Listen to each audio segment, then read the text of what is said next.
Down again, I have my collection called Behind the Scenes. This time it's 3 photographs. It's a full HDR. It's -2, 0, +2. Yeah, so let's start from here. Let's get over to the develop module and start post-processing this photograph.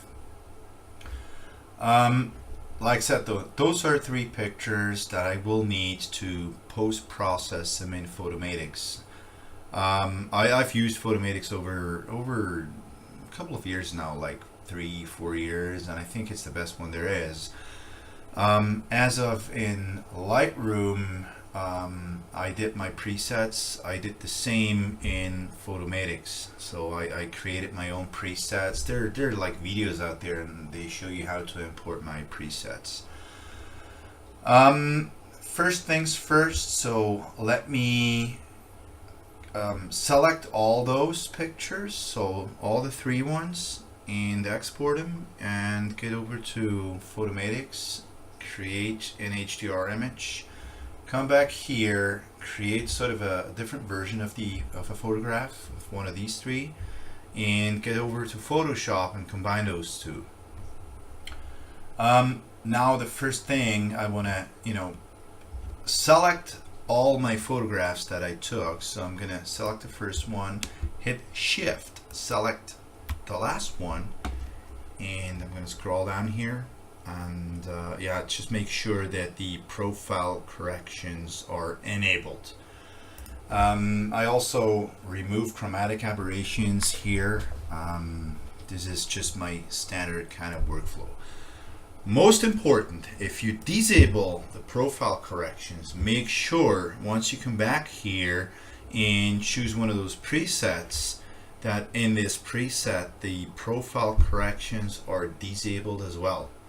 Because once you're in Photoshop, you see what it does. So by clicking on this, it sort of flattens the image. So once you're over in Photoshop and you have like 2 different images, you're unable to combine those.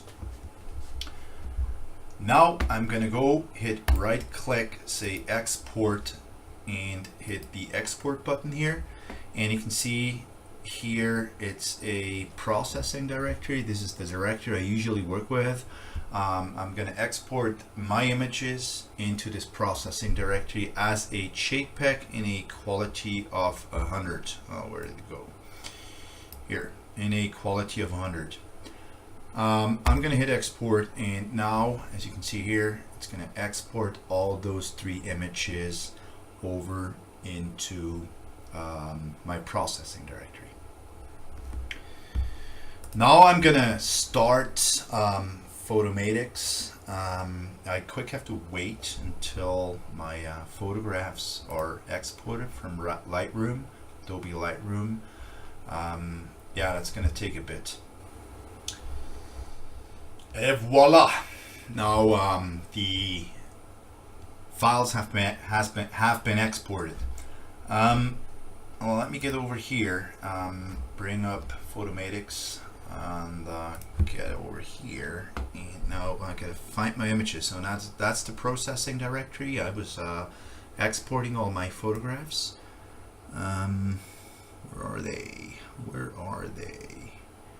Kind of working on too many photographs at the same time. Here. Now those are the 3 pictures. Now simply select them. Again, select the first one, hit Shift, select the last one, simply drag and drop them over. Merge for HDR processing. Now here it's going to give you an overview on what images or what photographs you've been selected to post-process. I'm going to hit OK. I took those pictures on a tripod. I do not have any ghosts in there, so I didn't have any movements. I don't want to get rid of anything. I'm going to reduce the noise, and I'm going to reduce the chromatic aberrations. Align and merge to HDR.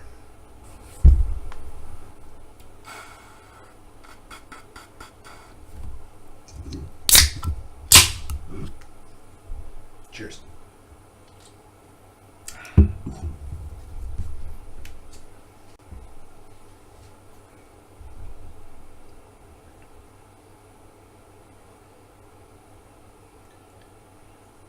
we go.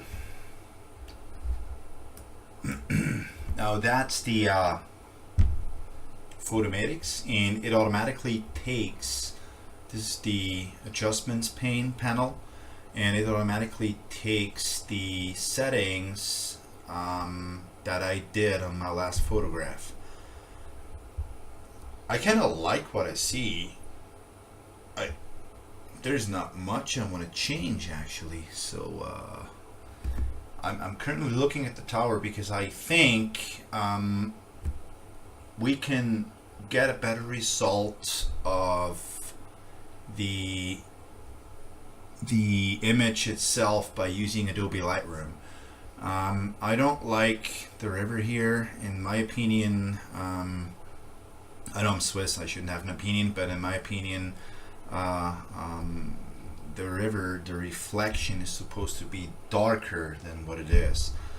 Oh, I already see that there's a, here, look at that, Jesus.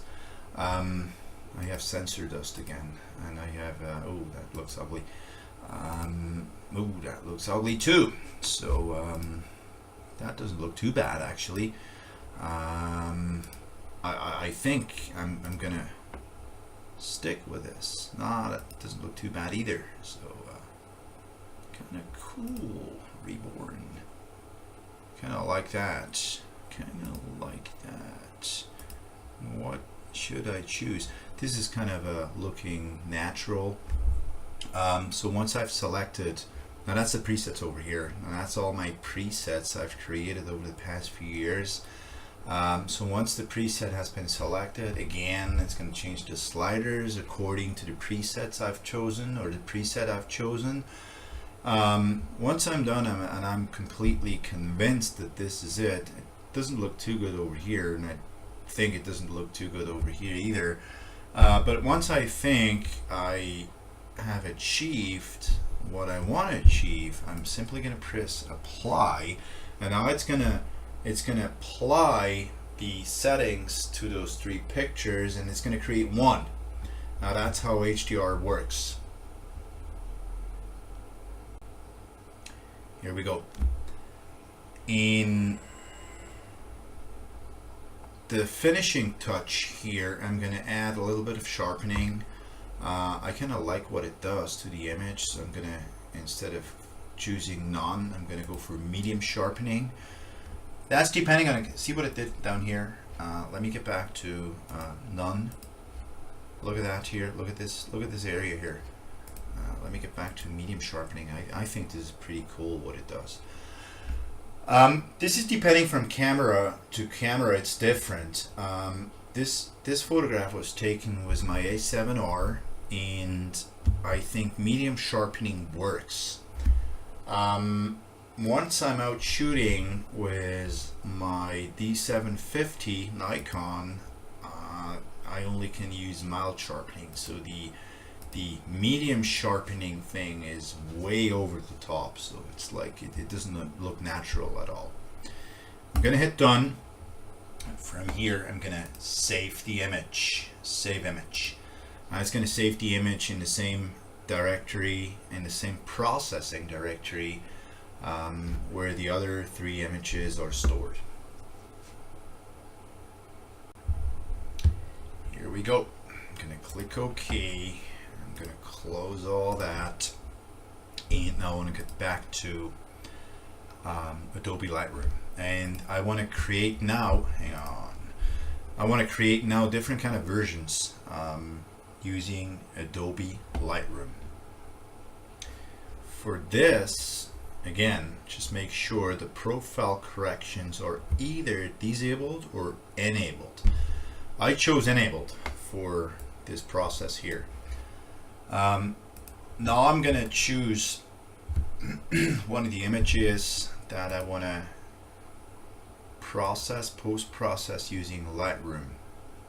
I'm gonna choose the medium exposed, so the normal exposed photograph. For this, I'm gonna change now all the sliders here, manual. Let me go bottom down. Um, I don't like extreme things, but I've recently watched a few videos, and one of the guys there, he explained, I think it was called Kelby. I read a book about his image post processing, about his organizing photographs and stuff like that, and he's always going extreme, and I kind of don't like that. But in this, this is what I tried, and I kind of like that. So if you bring down the highlights and you open up the shadows, look what you get. I mean, this is phenomenal. It's like you go from this to all that. Kind of cool. Now we're gonna increase the whites, and we're gonna decrease the blacks, more or less like that. Yeah, doesn't look too bad. I'm gonna add a little bit. Thank you. I'm gonna add a little bit of clarity. Kind of like what it does to the picture. Not too much. Just add a little bit here. Now we have those two sliders. Now vibrance and saturation. Now the saturation is increasing. Let me increase saturation. It's increasing the saturation overall in the picture.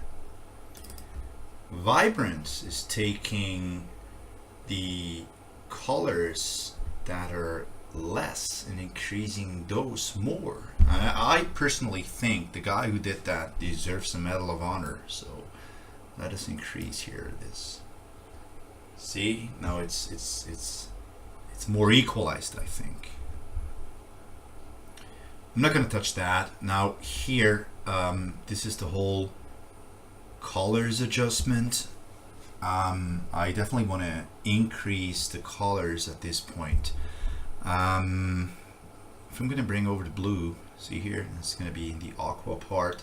That's way too much, but I kind of like going that direction of the, you know, bringing it over to the aqua kind of thing. Yeah, do it a little bit in moderation here at this point. I think that doesn't look too bad. All right, well, let's concentrate now on saturation. See what that does. I don't like that at all. See down here, it's going to add the red. Kind of get that, dial that back a little bit. The same was orange. I'm going to add a little bit of orange, probably yellow as well. Yeah, a little bit. Now see what I do, I play with the sliders. I don't know what they do, but I just, you know, keep adjusting the sliders until I think this looks okay. Green, I don't think that I have to add green. I think I concentrate now on aqua.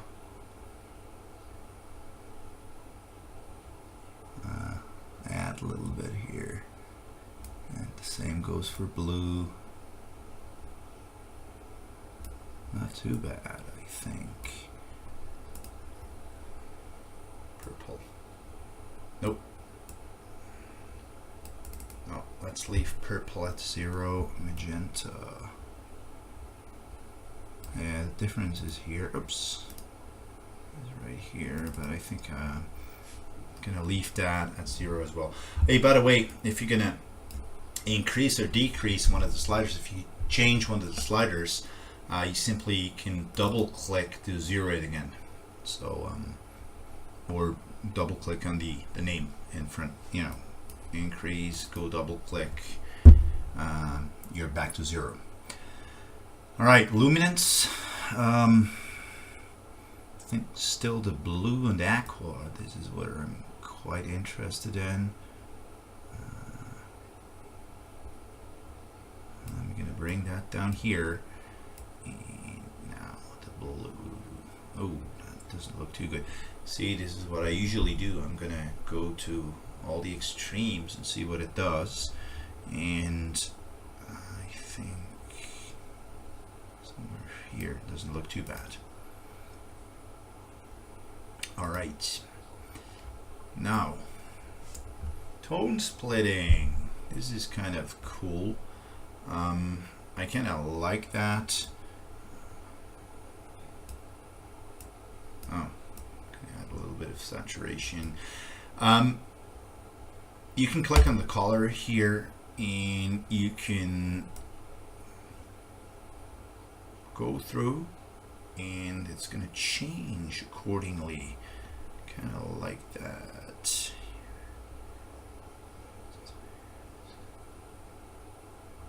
Oh, look over here. Yeah, that's great.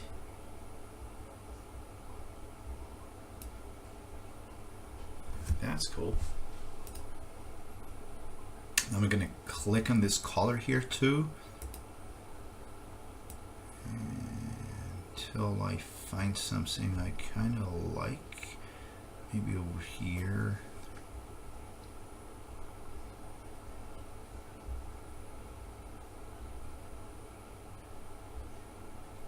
Huh. That looks moderate. Hoopla. Now we're going to play with the balance. Look at that. That looks nice. That really looks nice.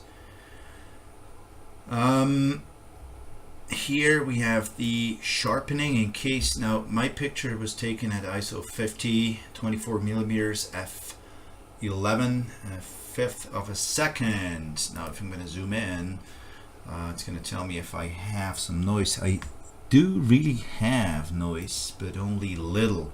So I'm going to increase it a little bit here. I'm going to, get the sharpening back. Here we go.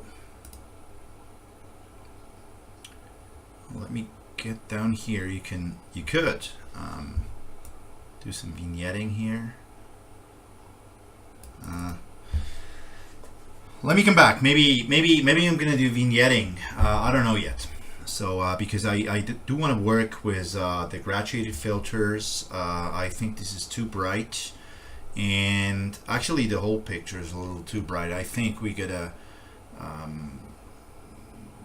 make it a little dark here. I don't like the reflections, as mentioned before. I don't like those reflections being too bright, and I think we can change the sky a little bit. But yeah, down here we have the profile correction. Now if you're going to click on the, not the profile correction, we have the whole profile in 2012, the camera calibration, as you can see.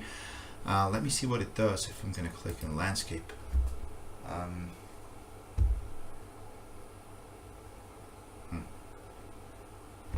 Let me get that back to Adobe standard. I kind of like what it does. If I'm going to click on landscape, I kind of like what it does here behind the tower. What I don't like is there's too much magenta in the sky, so I'm going to leave it at Adobe standard. Yeah, I'm going to leave it right there. So now I want to use graduated filter, and I'm going to apply one for the sky, and I'm going to apply one for the bottom part, the river. All right, so I'm going to click on this, and I'm going to bring one in. Cool. Hope it's going to be cool. Sky, I said. Well, let me bring that in at horizon level. Change it and maybe move it. Okay. I think we're gonna brighten up the picture overall.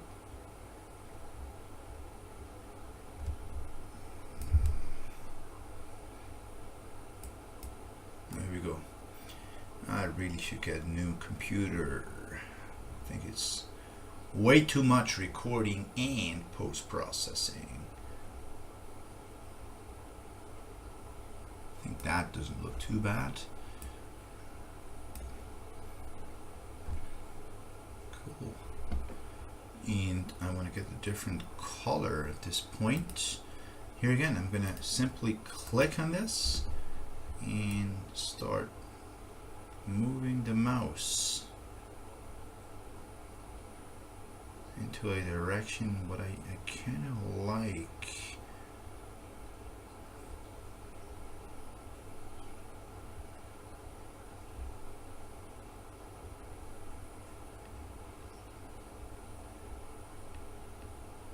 Ooh, I think that doesn't look too bad, does it?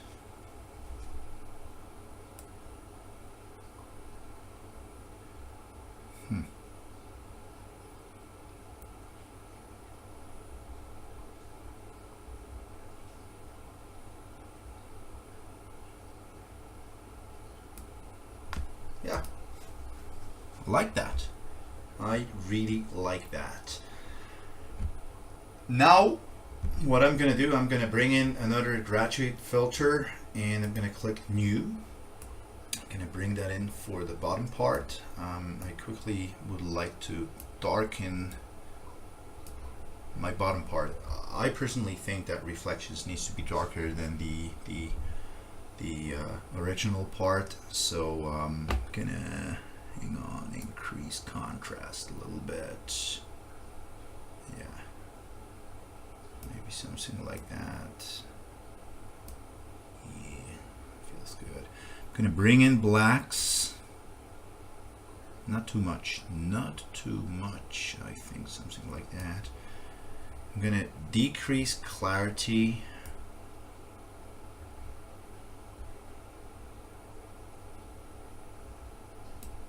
Not too bad. And maybe I'm going to increase a little bit the saturation. See what that does. Oh, that's way too much. Here we go. Cool. I like the photograph overall. Now what I'm going to do, I'm going to export this in the same subdirectory. So I'm going to hit right click, say export, and export with previous. Now the file already exists. Now I'm going to say use unique names. Now I have two photographs I want to combine in Photoshop. This one and the HDR one. Now we got to wait until this one has been exported. Now the progress bar up here has disappeared, and that means the file has been exported. Now let me get over to Adobe Photoshop and bring the two files in. There's many ways how you can bring those in, and what I want to do, I want to bring the two pictures in the same image with two layers. Therefore I'm going to click File, Scripts, Load Files into Stack.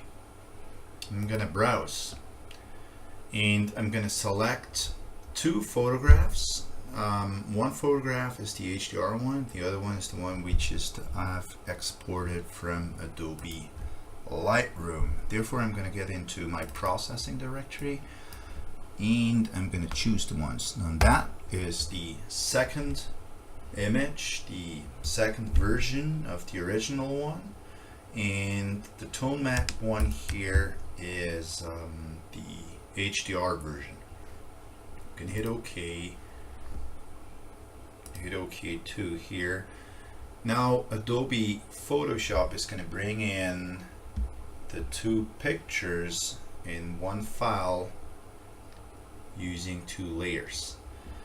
Now because we have created another an HDR photograph, we're going to select both. So we're going to click on the first one, shift click the second one, go to edit and say auto align layers. Now I'm gonna take the auto one, hit OK. Now it's gonna adjust both the photographs. Now I have the top one is the HDR one and the bottom one is the idea from Lightroom, the second version. I don't like the HDR one here. It's kind of looking ugly. The sky, everything I don't like. So I'm going to bring that one up here, the bottom one. So the one from Lightroom.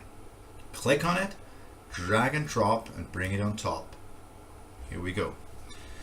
What I like at the HDR version is the tower. That's kind of what I like. What else do I like? There's not much I like. Yeah.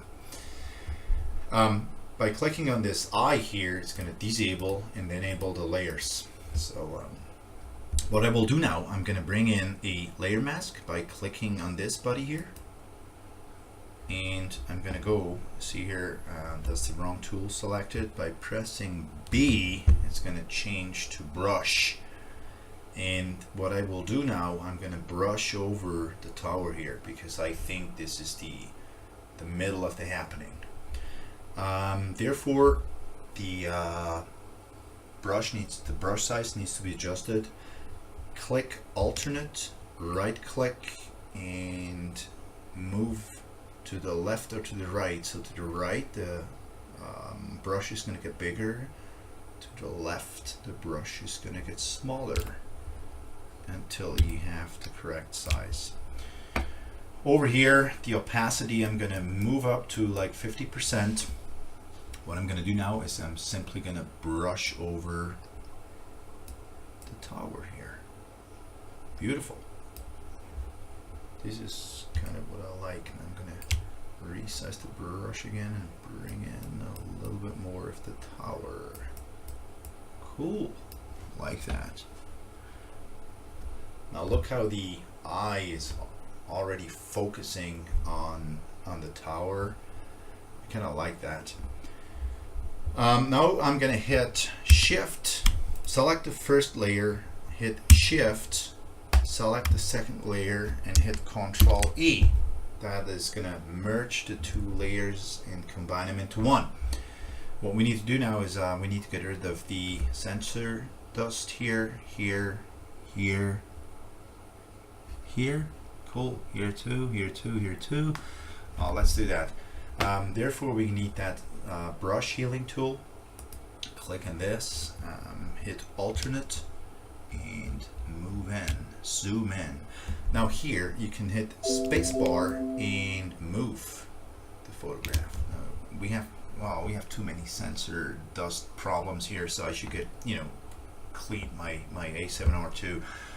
The only thing you need to do now is brush over the sensor, over the dust, and it's going to remove everything. Here's another one. That's kind of big too. Down here we have one. Here we go. That's going to be a tricky one.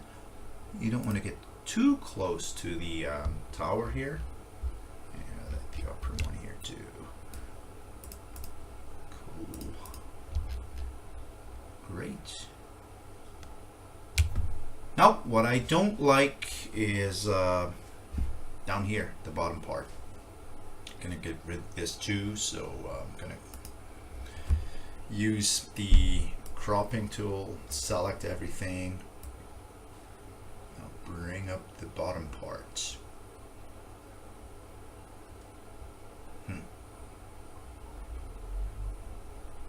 Yeah, maybe this, like that. Maybe bring that over here too. So.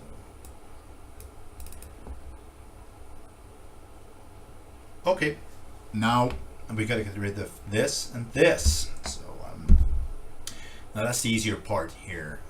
Get back to my spot healing brush tool and simply brush over this. Whatever it was, it's gone. Now the lower left corner is going to be a little bit more tricky. Therefore, I'm going to get the quick selection tool.